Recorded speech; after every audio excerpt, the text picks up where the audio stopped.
Hiraya manawari ating abutin.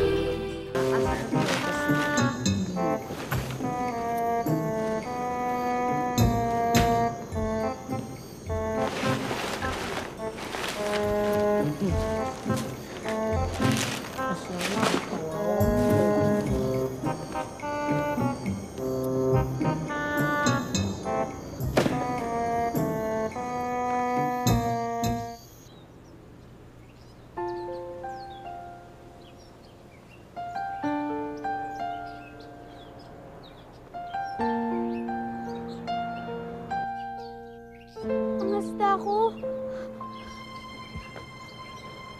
Isda ko. Saan yung isda ko?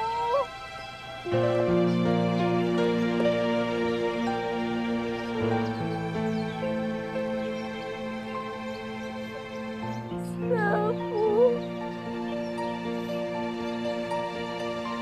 Si Boy.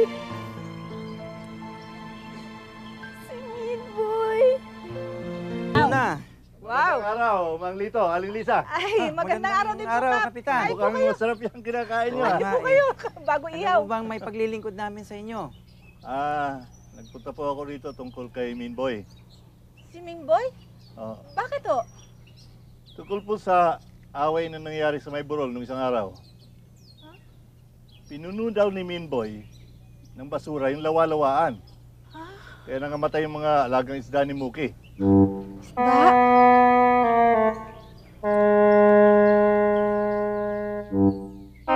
Isda? Wala naman ako nakitang isda. Mula noong namatay ang mga alagang isda ni Muki, parati na siyang malungkot. Di na siya namamansin. Muki! Boy! Di ba muna? Ano ba yan? Ano ba nangyari siya kanina? Boy! Boy! Ano ba? Ewan ko, basta pagkasalubong ko sa kanya kanina, ayaw na talaga niya mamansin. Baka may kato. Hindi, baka di na naman ang nangyari sa'yo.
Muki!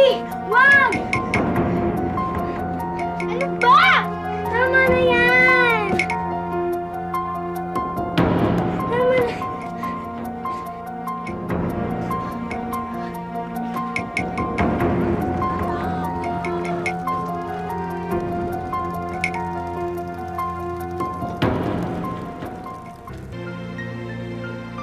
At halos nakalimutan na namin ang mga nangyari sa lawalawaan.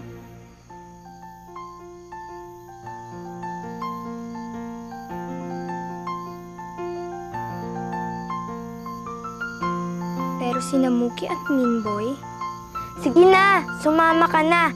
Wala naman si Minboy eh. Hindi na namin siya nakikita. Hindi na nga rin siya nakikita ng mga kaibigan niya. Bakit? sana hindi ko ginawa yun. Ang alin?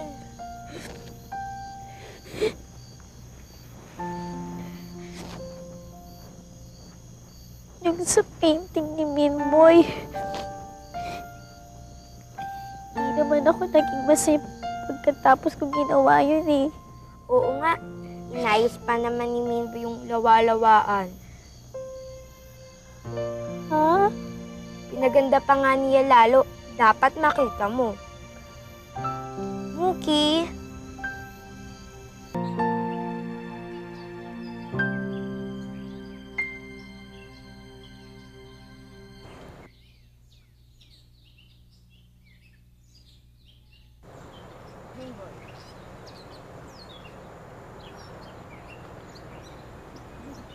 Minboy, sorry dun sa ginawa ko sa painting mo ah. Hindi ko naman kasi sinasadya. Sorry din sa ginawa ko sa lawa-lawaan mo. Alam mo, ang ganda nung ginawa mo dito ah. Talaga? Ang ganda. Lalagyan ko pa sana yan ng isda eh.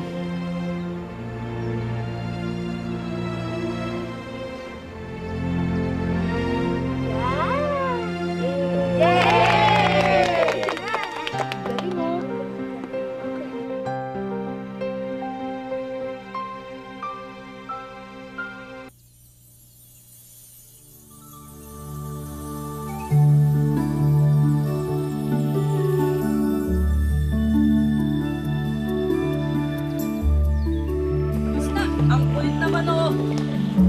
Oh! Ano ka ba? Muki! Hindi ka dito, tulungan kita.